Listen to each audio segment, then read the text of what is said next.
Guys, there is so much going on in the hobby right now. Do we want to talk about Top Shot? Do we want to talk about the Golden Elite auctions that ended last night? In MJ's 86 Fleer PSA 10 setting all-time highs. Do we want to talk about Steve Cohen, one of the money guys behind the deal to take CLCT private, becoming public enemy number one by bailing out Melvin Capital, the private equity firm that is at the core of these hedge fund short positions against GameStop? Or do we want to talk about how I'm going pro in hockey? Check out my highlight reel right here.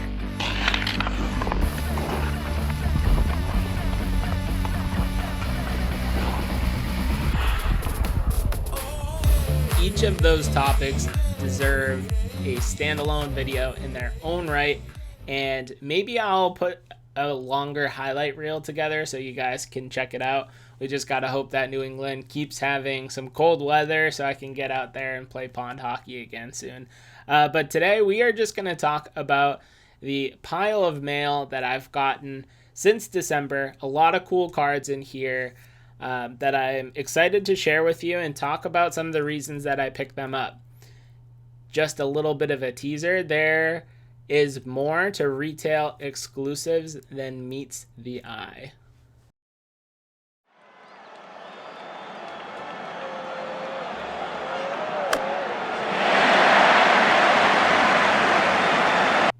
Hi everyone, I'm Cardi-C and welcome to the channel. Here we explore ways to grow your sports card collection and potentially make some money along the way by gaining a deeper understanding of the hobby. So if you enjoyed today's content, make sure to hit that thumbs up button, subscribe, and hit the notification bell to get alerts every time I release new content. Before we hop into today's video, I want to give two special shout outs. Benchclear Media is number one. They put out a video the other day on sports cards, taxes, and how you should approach it so that 1, you're minimizing your tax liability, 2, you're doing the right thing, and 3, you're more informed about sports cards and taxes. And they did that by bringing on, and this is my second shout out, Frank. He is a CPA. He is a hobby veteran, and he's also new to YouTube. Baseball HOF Autographs. I've included links to the video and Frank's channel down below. The video was excellent. Frank was hitting on every single topic that I was hoping he would hit on, and it's just a great outline for how you should think about sports cards and taxes. It's not a substitute for consulting your local CPA or your local tax professional, but it is a great way to get more informed if you're looking for information before you go and start having those conversations.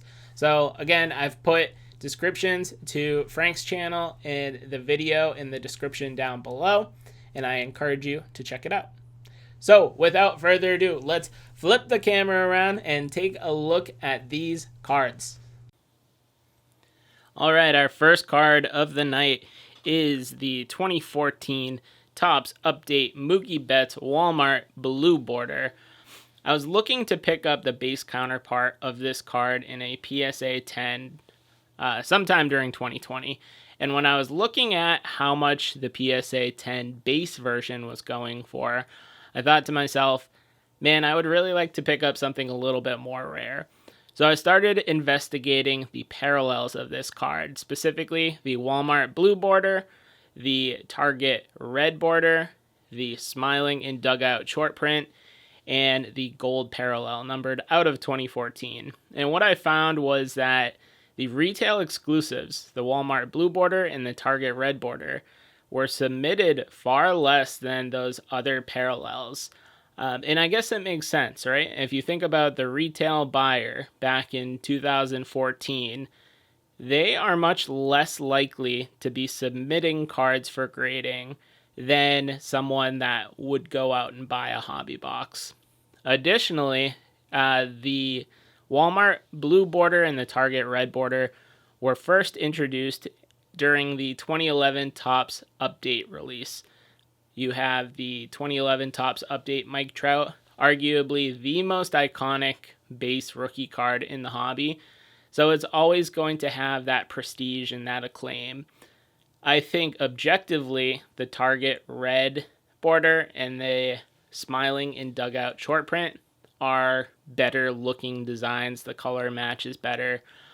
But the price discrepancy between those cards and the blue border was staggering. So I picked up this PSA 9 at a pretty good discount, and it has seen some pretty substantial growth, but that card's staying in the PC for quite some time, unless I'm in a position to upgrade it. Next up is a card from Card Soup, BRoth6 on YouTube. He sold me this 2013 Panini Prism Draft Picks and Prospects Mookie Betts base. Doesn't look like a silver. It's not a silver. I don't know why I said that, but I'm looking to pick up Mookie's rookie run. That's his flagship base, Prism, Stadium Club, Heritage, amongst a few others. And I don't know if you've been paying attention lately to Prism Baseball and players' first Prism card, but they are going crazy. So I wanted to pick up this Mookie before he followed the likes of Soto and Acuna and just took off. So added it to the collection. This is a card where if you were at a card show in New England the last couple years, you could have pretty easily had it for a couple bucks. Paid a little bit more than that, but happy to do a deal with Brian. Next up, we have the 2006 Epic Materials Gray Parallel, numbered out of 40, of Ted Williams. And right in the center there, you got a game-used patch. And I bought this off of Dave Archer from his online YouTube sales. So this is a card that I would definitely stop by and check out at a card show and probably pull the trigger on picking up. But it's not something I would necessarily seek out on eBay. I think that's the beauty of some of these YouTube sales, some of these fire sales. You're going to find stuff that really resonates with what you're trying to collect. But it's not necessarily the mainstream cards that you're going to see on Instagram or on your eBay searches every day. I'm trying to save up for a pretty big Ted Williams card. Hopefully, a copy of that card in a grade that I'd like to pick up comes available sometime in 2020. But in the meantime, I can pick up cards like this and connect with the player. So thank you, Dave. I hope that you raised enough money to pick up that Martin Brodeur card you were eyeing. Next up is another card from AmishDaveArcher. This is the 2016-17 Panini Revolution Rookie Auto of Jaylen Brown.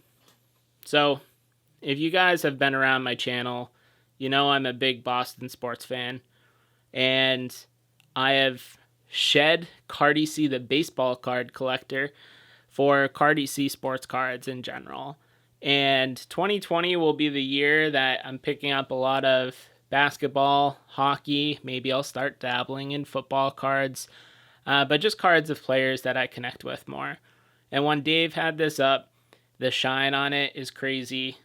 You got a nice bold auto, and then it's his rookie auto on top of it. Underrated about this card is the design in the background. It reminds me a lot of sort of 90s nostalgia or 80s Run Good Life design vibes, but happy to add that from Dave. Next up is a card that you might have seen on the channel already, but I want to show it to set up the next few cards I'm going to add. This is actually the first basketball card that I've bought since my re-entrance into the hobby.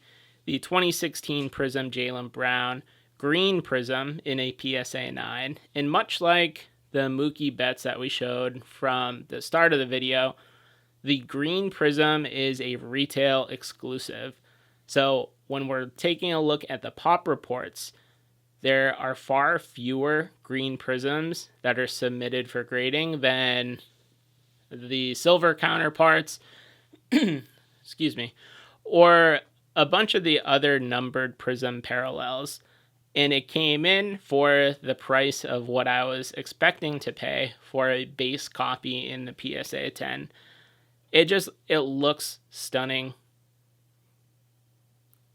You have the green up here instead of the silver on the prism, and I really, really like the color match.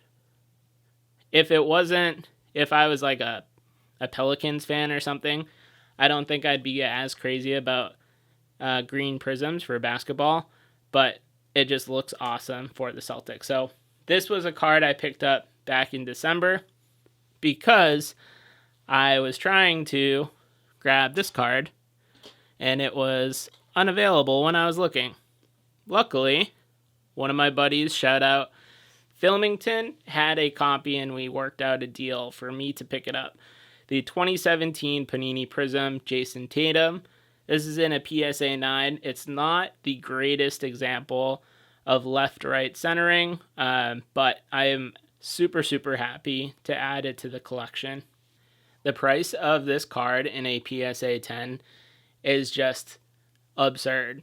The PSA 9 has seen some pretty significant growth, but you're never going to be able to capture the upper end of the market because the people that are willing to set all-time highs on a particular card are entranced with the highest graded copy of that card. But we got a couple of green prism Celtics rookies to start off the collection. And because I liked those green prisms so much, I started keeping an eye on my slabs and eBay for other green prisms. This is the only one I've picked up so far, Tatum's green prism from 2019.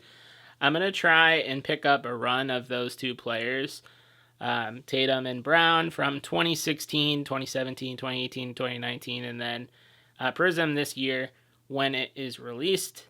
And yeah, I really like the way the green pops with the color match. Objectively, I think that sort of the prism, the refraction in 2016 looks the best. This is obviously the highest value at this point.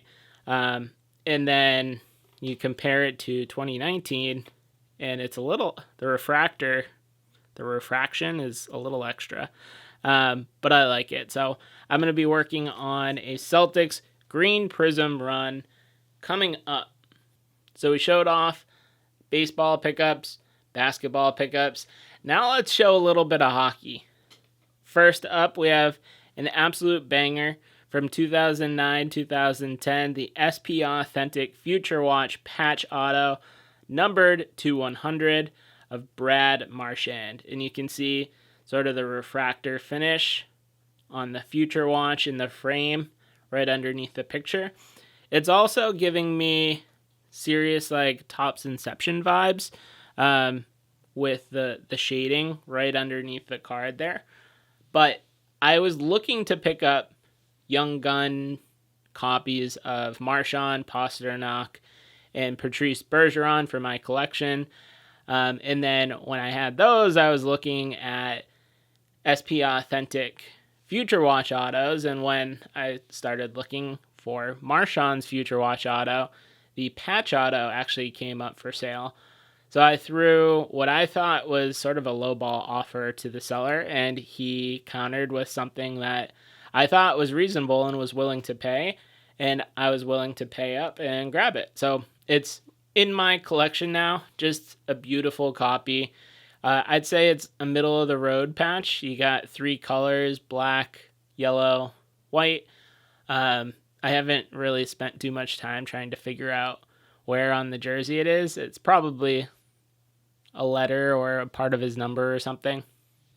In the world of hockey cards, though, you really have the Cup rookie patch autos, Future Watch rookie patch autos. Young Guns, SP Authentic Future Watch autographs, and then everything else sort of follows. So I haven't gotten the SP Authentic base Future Watch auto of Marchand, but I will take this in the meantime. Also, the other non-Bruins hockey player I collect is Cale Makar, and he obviously was a rookie in 2019, the 2019-20 season, and in SP Authentic from 2019-20, they had a retro design that actually matched this one. So if I'm able to grab the 2019 retro counterpart of Cale Makar, it would be awesome to pair that with the Marchand that I picked up. So next up is another card from AmishDaveArcher. This is from, I think it's 2014 Flair Showcase. It is the White Hot Prime patch. Again, this is another one of those cards where I would definitely consider picking it up at a show. No way I would even know to search it on eBay. But with Big Z leaving Boston and taking his talents down to DC, I definitely needed something for the collection. And this is a pretty strong patch. I'm thinking it's from like the Bruins logo on his shoulder, because he got sort of a little furriness there. But this is numbered out of 18, White Hot Prime patch from Flair Showcase. And then finally is another card I got from B. Roth 6. This is from Upper Deck Trilogy, the Ice Script Auto of Tuukka Rask. The card is a little bit beat up. Let's take the front of the top loader off so you can see it a little bit better. So it's printed on acetate. The ice scripts is way down on however they designed this, and then the corners are rounded, so it almost feels like you have a piece of ice you're holding in your hand. Yeah, 2014 Ice Scripts Auto. Tuukka has been one of the NHL's best goalies, but he has a reputation for melting in crunch time. He sort of bailed on the Bruins last year during their playoff run in the bubble. So I like Tuukka. He is a strong player. I'm definitely not a Tuukka hater or a Tuukka apologist. I'm pretty middle of the road on him. But with him being the Bruins' all-time leader in wins, I definitely needed to pick one of his cards up. And what better one to pick up than a cool looking acetate auto. Let me know in the comments below what card featured in today's mail day was your favorite and what cards you are eyeing to pick up for the collection. Over the next week, we should find out if CLCT will be taken private once and for all, or whether the future of PSA will be in Joe Orlando's hands without the guidance of Nat Turner. Can't wait. One way or another, the hobby is going to change forever. But that's all I have for you guys tonight. Till next time, I'm Cardi-C, and I will catch you guys later.